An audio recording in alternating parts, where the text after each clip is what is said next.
Պարոն Ալեքսանյան, ազգային ժողովի նախագահը դեռ չի մասնակցել քվեարկությանը, նա մասնակցելու է, թե ոչ։ Ոչ, պարոն Ռուբինյանը չի մասնակցի, վաղը ենթադրում գուցե կարողանա մասնակցել նիստերին արդեն։ Կներեք, ճիշտ է, որ վիրահատվել է պարոն։ Թեթև առողջական խնդիր է, կվերականգնվի, կգա թեթև առողջական խնդիրը։ Հեռացվել, ճիշտ է։ Դե բժշկական տեղեկատվությունը թույլ տվեք ես չտրամադրեմ, հիմա լավ ասում նախագահ, ոչ մի լուրջ բան չկա, այսքանը կարող եմ ասել։ Արագ կվերադառնա։ Այո, Այսինքն փոքր վիրահատություն է կամ եթե վիրահատություն։ թույլ տվեք մանրամասները չասեմ հարգելի գործընկերներ։ Պարոն Ալեքսանյան, քանի որ արդեն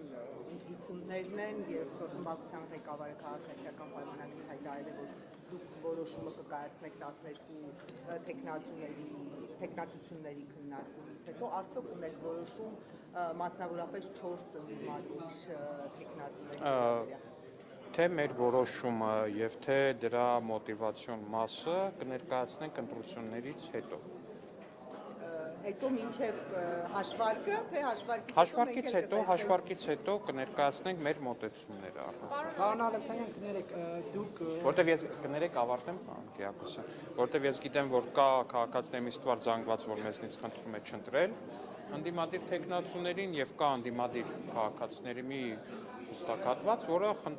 պահանջում է ընտրել ընդդիմադիր տեխնացուներին, այսինքն այս մասով բնականաբար մեր քաղաքացիները պետք է ստանան բարձաբան։ Ես ճիշտ եմ հասկանում, որ որոշ ընդդիմադիրների վերաբերյալ ունեք ընտրելու, որոշների չընտրելու։ Չէ, դուք խնդրում եմ հասկացեք այն ինչ ես ասում եմ, իսկ ես ասում եմ, որ մենք դա կմեկնաբանենք ընտրություններից հետո։ Պարոն Ալեքսանյան, ընտրությունների ընթացքում Դե մեր ընդդիմադիր գործընկերները, հարգելի լրագրող գործընկերներ, մեզ մեղադրում են նրա մեջ, որ մենք ընտրություններից 5 ժամ հետո ընտրությունների նախնական արդյունքի վրա հենվելով հայտարարել ենք մեր հաղթանակի մասին։ Հիմա պատկերացնում եք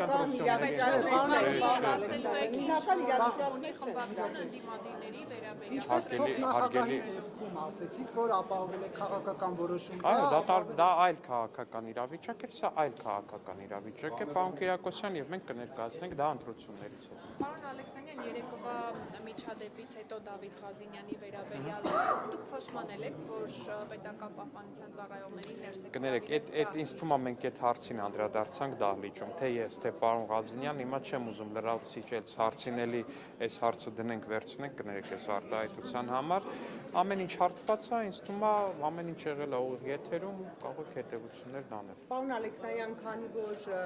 օրինակ ընդդիմադիրներին ենթադրաբար չընտրելու դեպքում նորից առաջադրումներ պետք է լինեն եւ քանի որ ժամկետները այսպես ասած սեղմում են, համենայն դեպս ազգային ժողովի կանոնակարգով նախատեսված կառավարության ծրագրի քննարկման մասին է խոսքը, արդյոք օրինակ դրանով պայմանավորված ընտրեք բոլոր տեխնացուները։ Ես չեմ կարծում, որ հիմա նորից պետք է էլի վերադառնանք նույն հարցին, որը արդեն 3 անգամ հնչեց։ Ես մի ժամ հետո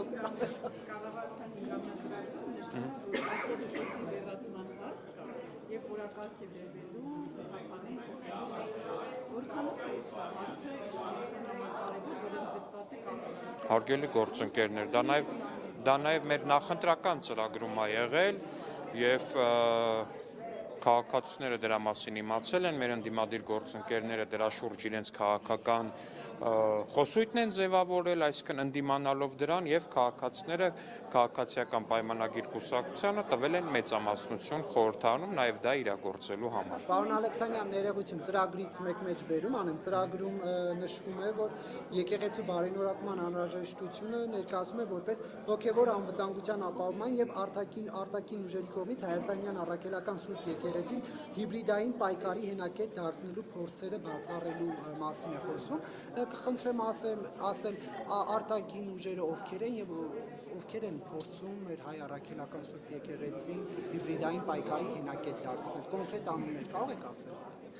Չէ, չեմ կարող ասել կոնկրետ անուններ, որտեղ վստահ չեմ, որ հատուկ ծառայությունների կոնկրետ այդ գործողությունները կատարող սպաների անունները ես գիտեմ կամ կարող եմ իմանալ։ Ես կարծում եմ, պարոն Կիրակոսյան,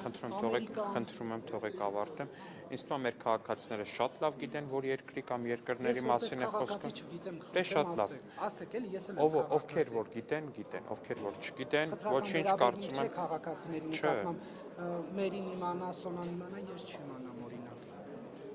Դե կարծում եմ ձեր գործընկերները կկիսվեն ձեր հետ այդ Դուք եք, բայց տեղեկատվությամբ։ գործընկերս չի բերել է կառավարության ծրագիրը, ձեր քաղաքական թիմն է բերել եւ վստահ եմ դուք եք կողմ եք քվեարկելու։ Հիմա կխնդրեմ ասել արտաքին որ ուժերն են փորձում մեր Բանկերակցության, եկեղեցին։ ինձ թվում է բոլորը գիտեն ձեր հարցի պատասխանը։ Ես չգիտեմ, կխնդրեմ Դե ասել։ շատ լավ, բոլորը գիտեն ձեր հարցի պատասխանը եւ բոլորը շատ լավ հասկանում են, թե ես ինչու չեմ շատ ուղիղ պատասխանում ձեր հարցին։ Հիմնավորումը